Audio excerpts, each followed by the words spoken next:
Lift up your heart and praise. Lift up your hands and praise. Lift up your voice and praise. And Moshe said, Hear, O Yisrael, Yahweh your Elohim, Yahweh is one, and you shall love Yahweh your Elohim with all your heart, with all your being, and with all your might. These words which I'm commanding you today shall be in your heart, and you shall impress them upon your children. And shall speak of them when you sit in your house and when you walk by the way, when you lie down and when you rise up, and shall bind them as a sign on your hand, and they shall be as frontlets between your eyes, and you shall write them on the doorposts of your house and on your gates. Shabbat Shalom, everyone. Shabbat Shalom to everyone worshiping with us at home. Whatever day you happen to be tuning in, it's a blessing to have you with us. The name of the message today is called, Why Does All That Matter? Now, as most of you know, here in the congregation, Joey recently put on an appreciation day for first responders in our community. It was a day of food and fun for them and their families, and to say thank you for all that you do, for putting yourselves in harm's way so that while you're doing your dangerous jobs, the rest of us can be taken care of. And it was a great day. I had asked Yahweh that morning for an opportunity to speak with someone, and if he had someone that he wanted me to speak to, that he'd make it known and that he would put his words in my mouth. Well, we met a couple of very nice ladies that had come through the serving line, and a little while later, when I walked by, one of them said, I hear you're a preacher. And I said, only when I'm talking. But I'm talking all the time. So she asked about our congregation. I said it was the congregation of Yahweh, and they'd not heard of us. Right? And I said that I'd be glad to tell them more if they were interested in listening. Now these ladies are Christians, and they said, oh yes, we love to talk about the Lord. Well, I knew that this was from Yahweh, as I had asked. Because they don't just usually walk up and say something like that. Well, one of these ladies is a school bus driver. All right, so I knew she could handle pretty much anything. She wasn't going to be scared of nothing. I began to share, and one of the things, of course, that we had to deal with right away was the names. They were familiar with the names of Yahweh and Yahshua, and I started to explain why we use them. After just a little bit, though, one of the ladies says, why does all this matter? Everyone knows Him as God. Why does all this matter? And he said, doesn't He judge us by what's in our heart? Now, I'm not going to try to recreate the conversation for you today, much beyond that. For one reason, that lady said that she was listening to my words and watching my body language, and she could tell I was a little ADD. And then she threw an H after it.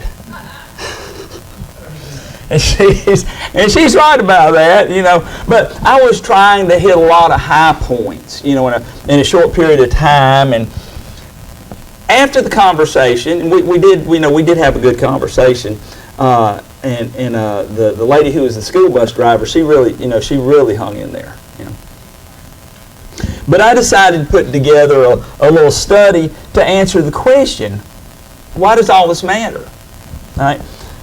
You see, one of my responses to why does all this matter was this.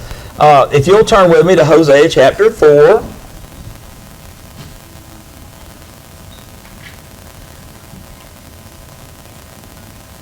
And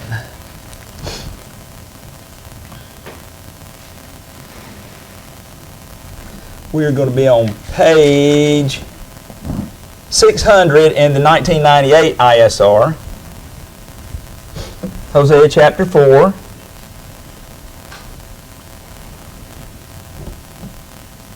And we're going to start in verse 6. And I said, my people have perished for lack of knowledge.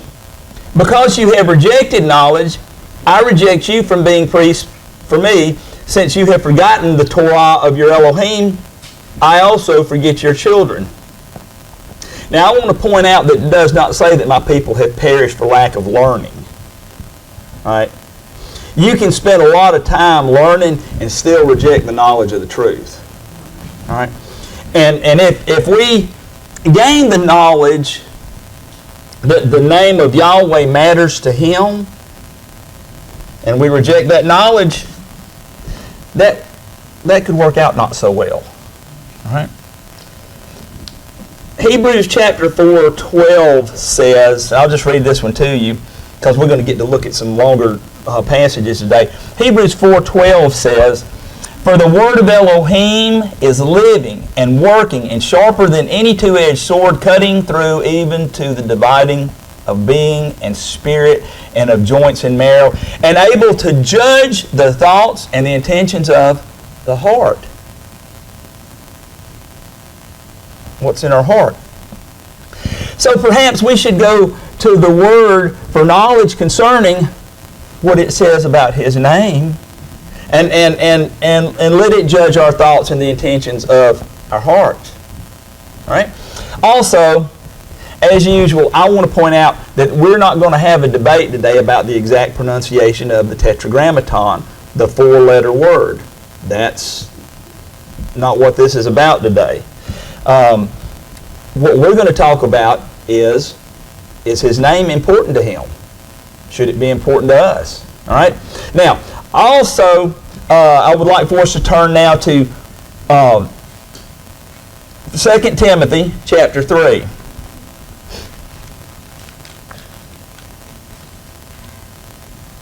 We're going to be on page 1157.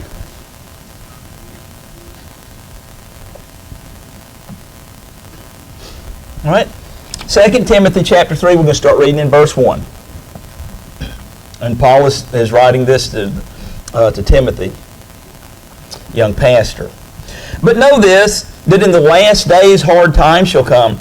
For men shall be lovers of self, lovers of money, boasters, proud, blasphemers, disobedient of parents, thankless, wrongdoers, unloving, unforgiving, slanderers, without self-control, fierce, haters of good, betrayers, reckless, puffed up, lovers of pleasure rather than lovers of Elohim, having a form of reverence, but denying its power. And turn away from these. For among them are those who creep into households and captivate silly women loaded down with sins, led away by various lusts." And look at this, "always learning, and never able to come to the knowledge of the truth." See, that shows you right there, you can be learning and not coming to the knowledge of the truth. Do you think that could extend to the truth about His name? Sure. All right, verse 8.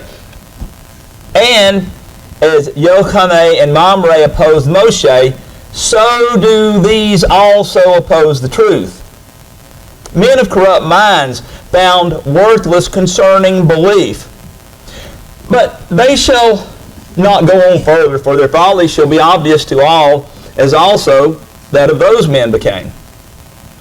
But you did closely follow my teaching, the way of what? Of life. The purpose, the belief, the patience, the love, the endurance, the persecutions, the sufferings, which came to me at Antioch, at Iconium, and at Lystra. What persecutions I bore! Yet out of them all the Master delivered me. And indeed, all those wishing to live reverently in Messiah YHWH shall be persecuted. But evil men and impostors shall go on to the worst, leading astray and being led astray." Now pay attention to this. "But you stay in what you have learned and trusted, having known from whom you have learned, and that from a babe you have known the" what? "Set apart Scriptures, which are able to make you wise for deliverance, and through belief in Messiah YHWH, all Scripture is breathed by Elohim." He's talking about the set apart Scriptures. "All Scripture is breathed by Elohim and profitable for teaching, for reproof, for setting straight, for instruction in righteousness, that the man of Elohim might be fitted, equipped for every good work."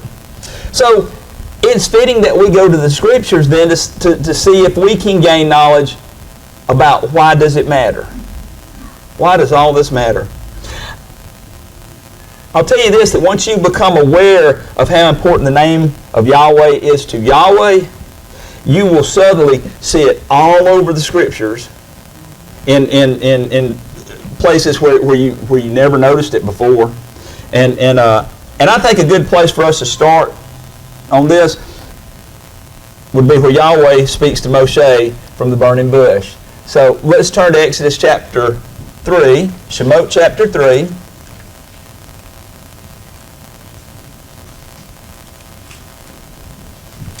We're going to start reading on page 58. Exodus chapter 3 and verse 1. And Moshe was shepherding the flock of Yithro, his father-in-law, the priest of Midian.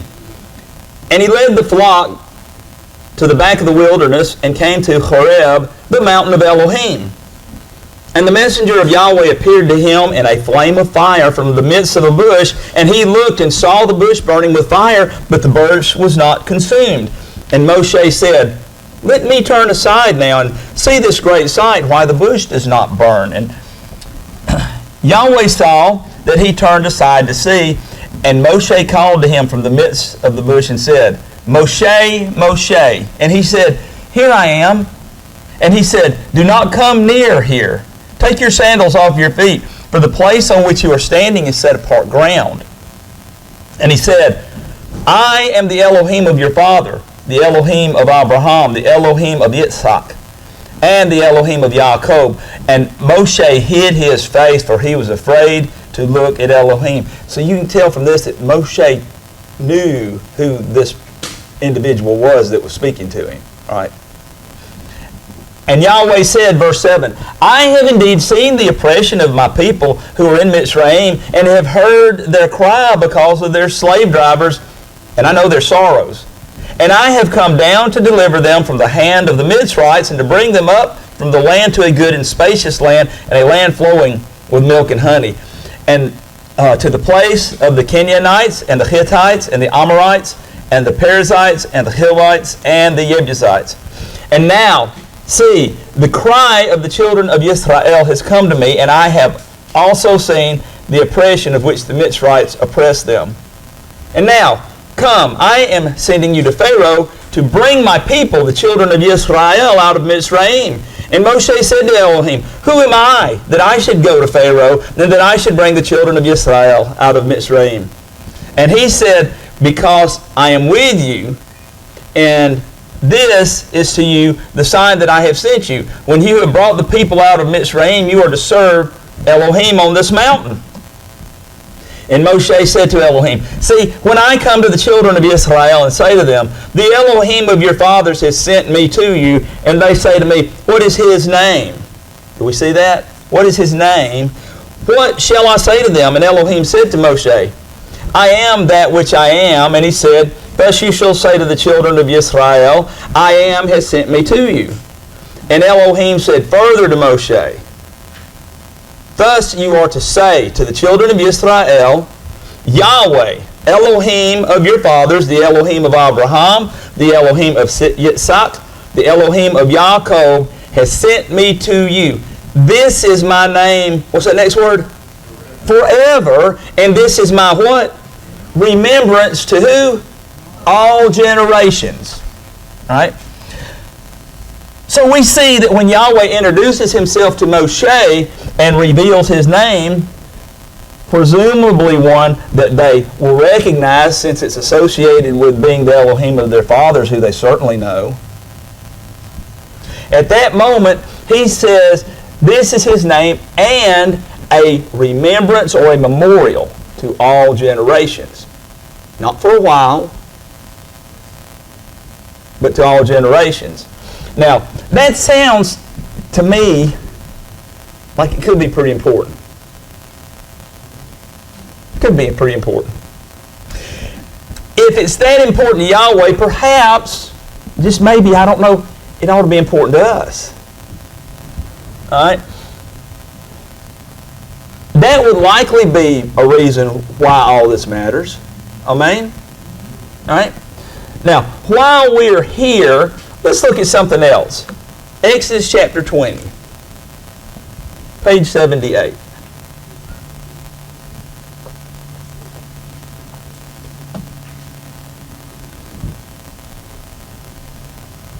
And we're going to look at this one more time in a little more context.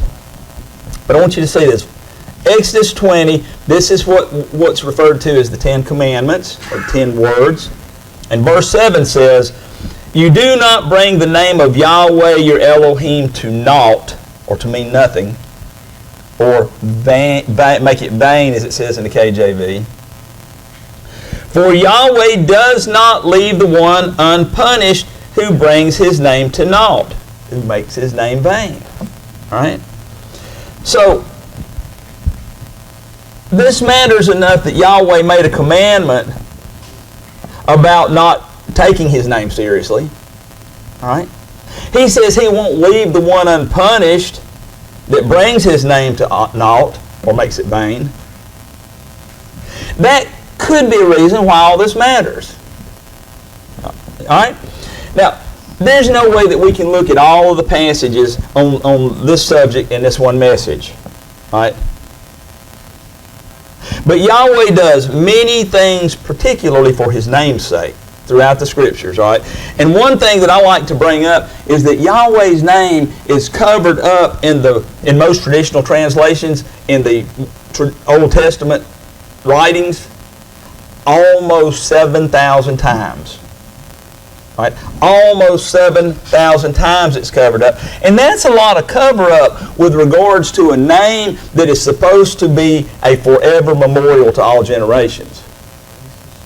You're not supposed to forget that. That's right. And I would say that by covering that up like that, it's actually breaking the third commandment. Look with me at Psalm 23. Everybody's familiar with that. Tehillim 23, page 657.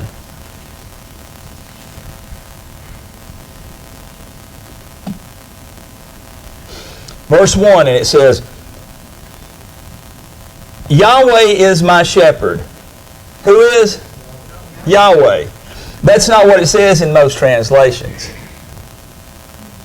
Okay? Yahweh is my shepherd.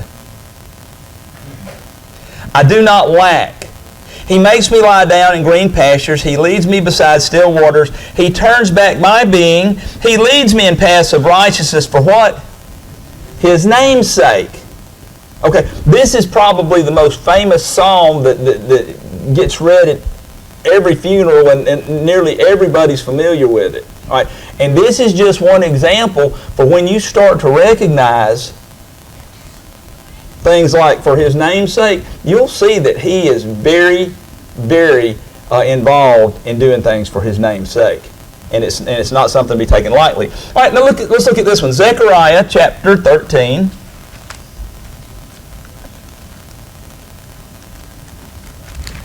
Chapter 13. We're going to be on page 642.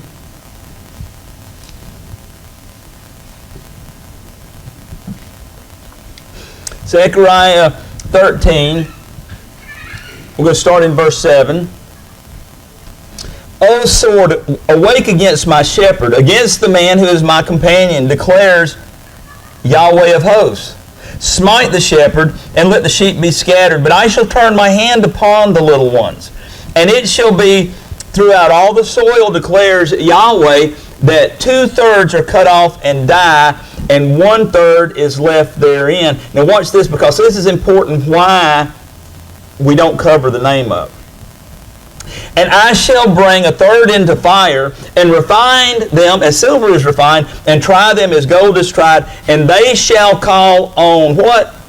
"My name, and I shall answer them, and I shall say, This is my people,' while they say, Yahweh is my Elohim." Now listen, if you're saying the Lord, that's not his name. All right? And when we start to call on His name, our relationship becomes much closer and more personal. I know it has been for me. You know? And when He hears us call on His name, He says, that's my people. And that's a reason that all this matters. Okay? That's a reason all this matters. It's a good question, by the way. It's a good question. It's a question that many people have when we talk to them. Right? And it's one that if it goes unanswered, it goes unanswered. And if it isn't answered by someone who knows, it may be answered in a way that just diminishes the importance of it. So, but this next thing we're going to look at, we went over this in the message, Seek My Face, the answer. All right? And this is, we're going to turn to 2 Chronicles chapter 7. This is where Shlomo is dedicating the Hekal, or the set-apart place, the temple. And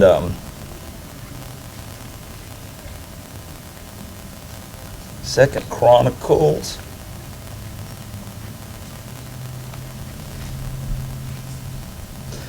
Be on page 882, chapter 7.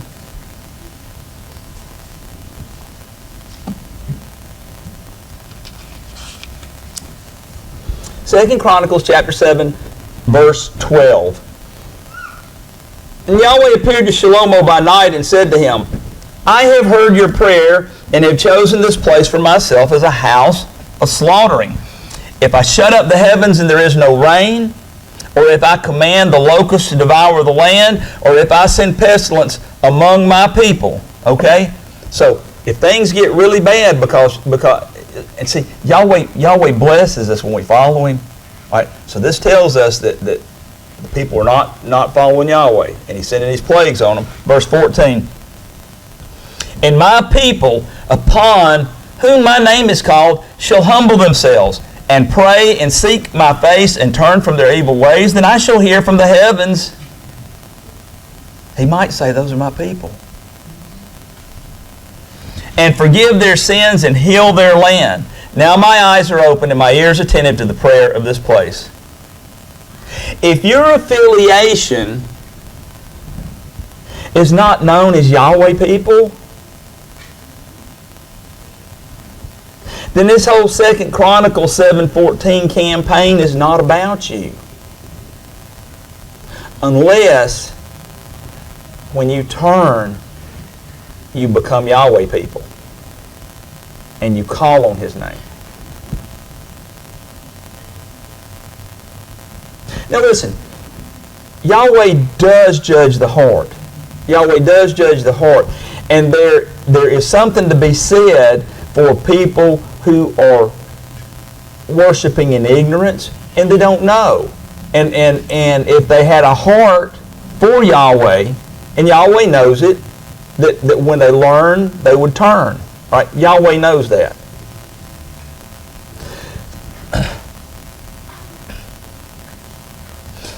But that's something that you can change, and that's the reason why all this matters.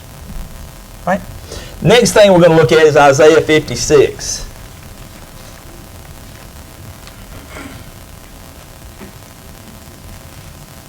YHWH 56. Going to be on page 457.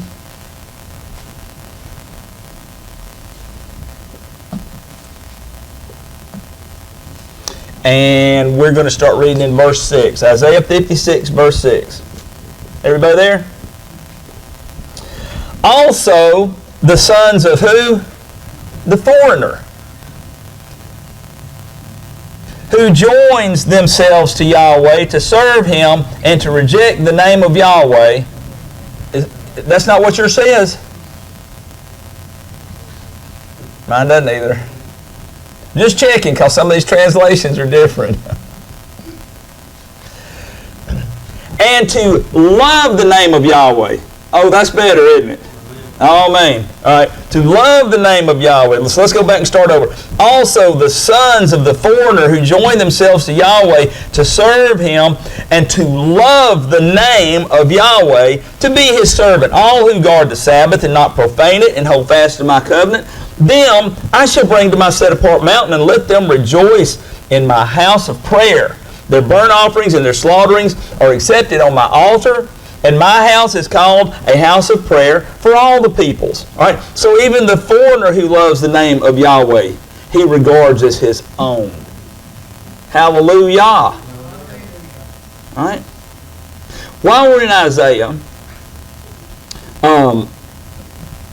turn to Isaiah 42. Isaiah 42. We're going to start reading in verse 5. Thus said the El Yahweh, who created the heavens and stretched them out, who spread forth the earth and that which comes from it, who gives breath to the people on it and spirit to those who walk on it. I, Yahweh, have called you in righteousness, and I take hold of your hand and guard you and give you for a covenant to a people, for a light to the Gentiles, to open blind eyes, to bring out prisoners from the prison, those who sit in darkness from the prison house. Now look at this. I am Yahweh. That is my name. Well, that sounds like what he said back in the burning bush. Okay? I am Yahweh. In my esteem I do not give to another, nor my praise to idols. Now, I showed one of the ladies that was sitting there with me from the Scriptures that the name God, I used the Scriptures, that the name God was actually a pagan deity whom we can see in the book of Joshua and the book of Isaiah. All right?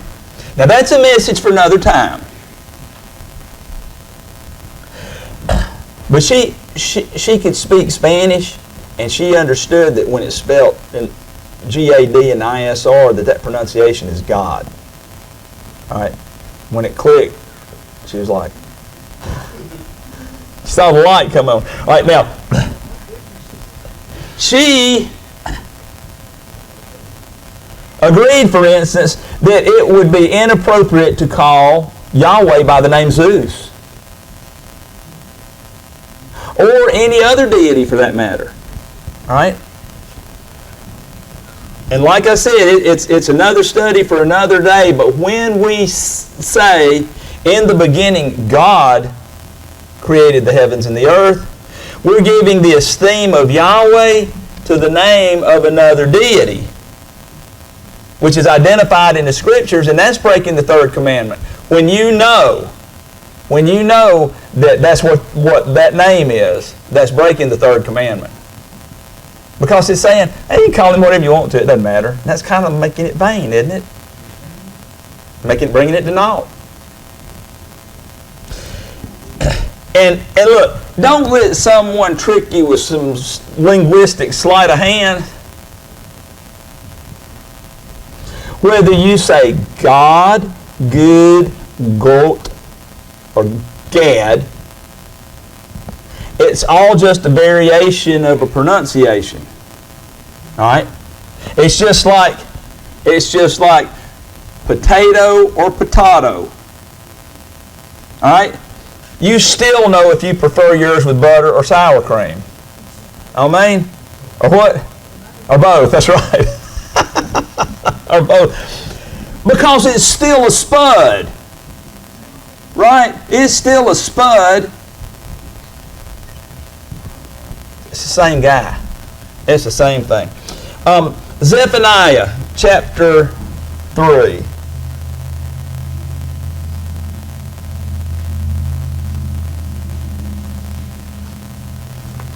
Zephaniah chapter 3. We're going to be on page 630.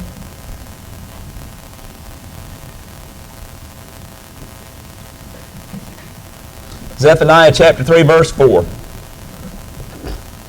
Her prophets are reckless, treacherous men. Her priests have profaned the set-apart place. They have done violence to the Torah. Yahweh is righteous in her midst. He does no unrighteousness. Morning by morning He brings His right ruling to light. It has not been lacking, yet the unrighteous one knows no shame. I have cut off nations. Their corner towers are in ruins. I have made their streets deserted with no one passing by. Their cities are destroyed without a man, without inhabitant. I have said, only fear me, accept instruction. And her dwelling would not be cut off, all that I have appointed to her. But they rose up early, they corrupted all their deeds. Therefore, wait for me, declares Yahweh, until the day I rise up for plunder. For my judgment is to gather nations, to assemble rains, to pour out on them my rage, all my burning wrath. For by the fire of my jealousy, all the earth shall be consumed. For then I shall turn unto the people a clean lip or language, so that they call on the name of what? Who? Yahweh, to serve Him with one shoulder. Okay? So we see when the day of Yahweh is coming, when destruction is falling upon people, that it becomes very important to Yahweh that we know who He is. All right. Now, I'd like to take a look at something remarkable, I think, about the esteem of Yahweh. Turn with me to Exodus chapter 33. Shemot 33.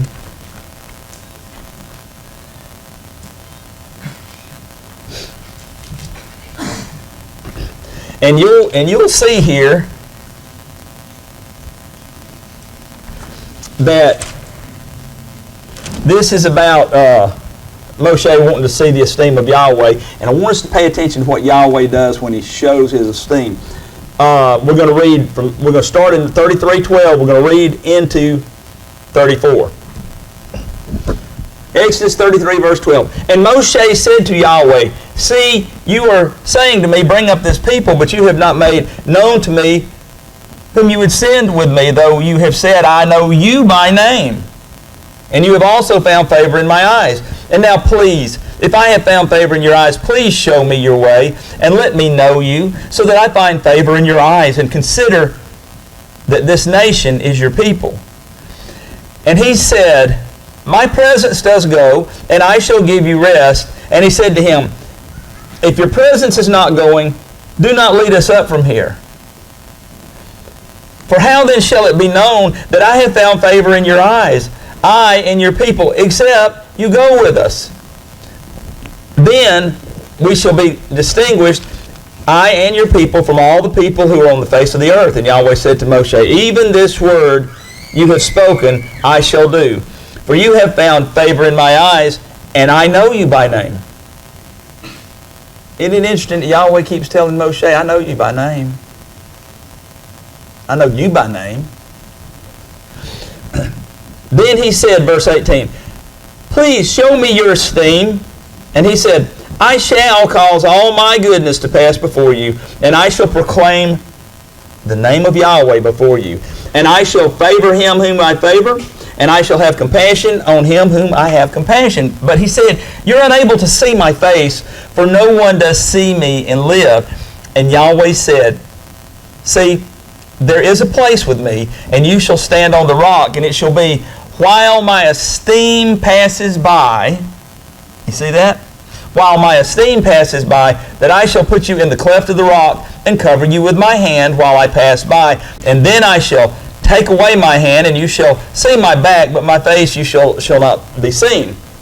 34:1. And Yahweh said to Moshe, cut 2 tablets of stone like the first ones, and I shall write on these tablets the words that were on the first tablets which you broke. And be ready in the morning. Then you shall come up on the mountain to Mount Sinai, and present yourself to me there on the top of the mountain. And let no one come up with you, and let no man be seen in all the mountain, and let not even the flock or the herd feed in the front of the mountain. And he cut 2 tablets of stone like the first ones. And then Moshe rose early in the morning and went up Mount Sinai, as Yahweh had commanded him, and he took 2 tablets of stone in his hand, and Yahweh came down in the cloud and stood with him there, and watch what he does, and proclaimed the name Yahweh. And Yahweh passed before him and proclaimed, Yahweh, Yahweh, an El compassionate, and showing favor, patient, and great in kindness and truth, watching over kindness for thousands, forgiving crookedness and transgression and sin, but by no means leaving unpunished, visiting the crookedness of the fathers upon the children and the children's children to the 3rd and 4th generation. So did you notice what Yahweh did when he showed his esteem to Moshe? Among other things, he proclaimed his name. Yahweh passed before him and proclaimed, Yahweh, Yahweh, an El compassionate. That's because his name is associated with his esteem. And my esteem I do not give to another. Remember we read that? Right? But this next thing I want you to look at is I want you to see if you see any correlation between that passage and his esteem and this next one. John chapter 17.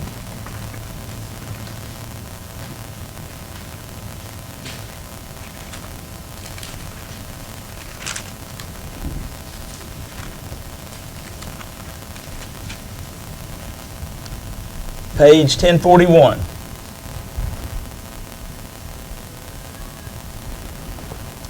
John 17, verse 1. Yahshua said these words. This is just before he's going to be delivered up. And lifted up his eyes to the heaven and said, Father, the hour has come. What's that next word? Esteem your Son, so that your Son also might esteem you. As you have given him authority over all flesh, that he should give everlasting life to all whom you have given him. And this is everlasting life, that they should know you, and the only true Elohim, and Yeshua Messiah whom you have sent. And I have what? Esteemed you on the earth, having accomplished the work you have given me that I should do. And now esteem me with yourself, Father, with the esteem which I had with you before the world was. I have revealed what? Your name to the men whom you gave me out of the world. They were yours and you gave them to me, and they have guarded your word. Isn't it interesting that when Yeshua asked the Father to esteem him so that he might esteem the Father, that Yeshua points out that he proclaimed the name Yahweh. He proclaimed the name Yahweh to his disciples, his taught ones, as Yahweh had proclaimed the name Yahweh when he showed his esteem to Moshe. Isn't that interesting? I think that is interesting, that his name should be associated with esteem. And you know what? That might be another reason why all this matters. That might be another reason why all this matters. John 14, while we're in John, a couple pages back, verse 5, 14:5, and Thomas said to him, Master, we do not know where you're going, and how are we able to know the way? And Yeshua said to him, I am the way, and the truth, and the life. No one comes to the Father except through me. And the way, the truth, and the life revealed his Father's name to his taught ones, to his disciples. Okay? I'd like to move towards the back of the book now to Revelation 14.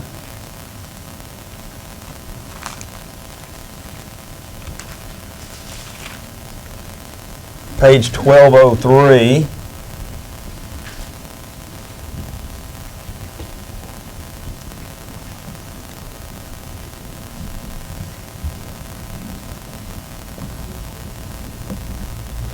Revelation 14, we're going to start reading in verse 1. And I looked and saw a lamb standing on Mount Zion, and with him 144,000, having his Father's name written upon their foreheads. That would be the name Yahweh, folks. That would be the name Yahweh written on the foreheads of the 144,000. All right. And I heard a voice out of heaven like the voice of many waters and like the voice of loud thunder. And I heard the sound of the harpists playing their harps, and they sang a renewed song before the throne and before the four living creatures and the elders. And no one was able to learn that song except those that had the name of the Father of the Lamb written in their forehead. All right? The 144,000 who were redeemed from the earth. They are those who are not defiled with women, for they are maidens. They are those following the Lamb wherever He leads them on.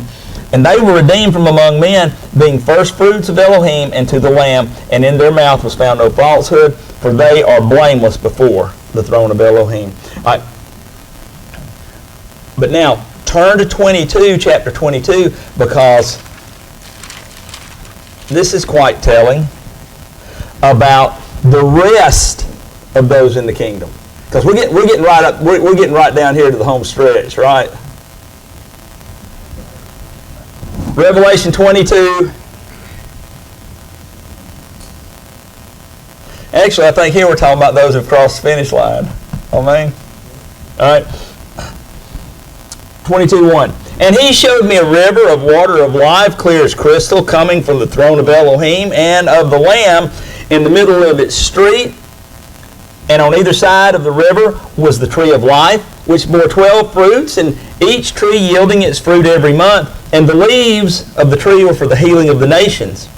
And no longer shall there be any curse, and the throne of Elohim and of the Lamb shall be in it, and his servants shall serve him, and they shall see his face, and his name shall be written upon their foreheads. It looks like it matters in the new kingdom, amen. Right. And the night shall be no more, and they shall have no need of a lamp or a light of the sun, because Yahweh Elohim shall give them light, and they shall reign forever and ever. So, even at the end of the book, we see the name of Yahweh mattering to Yahweh and His people. All right? Now, I was told that it's what we have in our heart that's important, and that we love Him with all our heart and all our soul and our mind, and I agree with that completely. I agree with that completely. Here's something that needs to be considered, though. What does that mean when we say it? What does it mean when we say that? Does it mean that we feel all warm and fuzzy towards Elohim, our Heavenly Father, when we think of Him, praise Him, when we go to worship services or pray, etc.? Or does it mean that I am devoted to Him with all that I have and with all that I am, so that I am driven to do His desire and I make that my own? All right?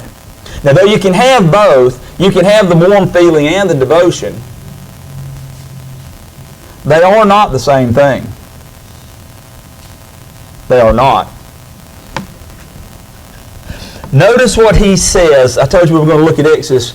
We're going to look at the third commandment again. Notice what He says right before giving the command about His name. Let's turn back to Shemot, Exodus chapter 20. Exodus chapter 20.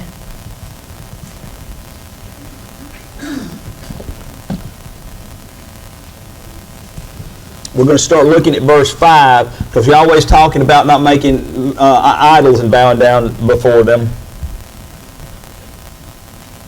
But I want you to notice what He says right before giving the command about His name, verse 5. You do not bow down to them nor serve them. For I, Yahweh your Elohim, am a jealous El, visiting the crookedness of the fathers on the children to the third and fourth generations of those who hate me, but showing kindness to thousands to those who love me and guard my commands. And the very next thing He says is you don't bring the name of Yahweh, your Elohim, to naught, for Yahweh does not leave the one unpunished who brings His name to naught.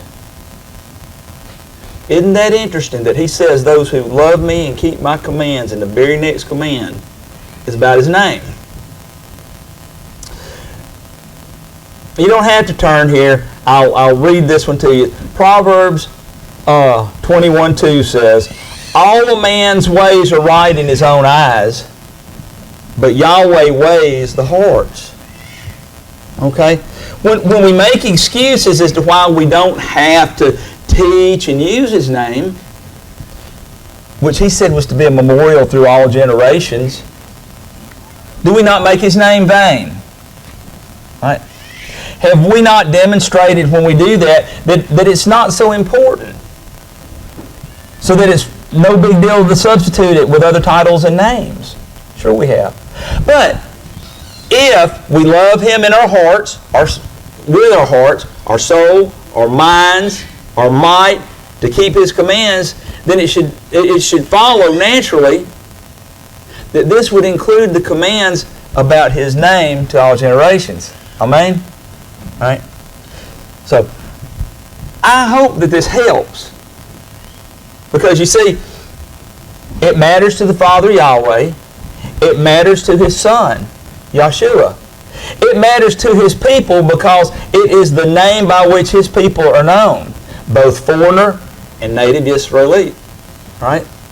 And because he said, among other things that we read today, Exodus 3:15, and Elohim said further to Moshe, thus you are to say to the children of Israel, Yahweh, Elohim of your fathers, the Elohim of Abraham, the Elohim of Yitzhak, the Elohim of Yaakov, has sent me to you. This is my name forever, and this is my remembrance to all generations. And that is why all this matters. Yabrakeka Yahweh ba'ishmareka ya'er Yahweh panavaleka bikaneka yasa Yahweh panavaleka bi'asem laka shalom. Yahweh bless you and guard you. Yahweh make his face to shine upon you and show favor to you. Yahweh lift up his face upon you and give you his complete contentment.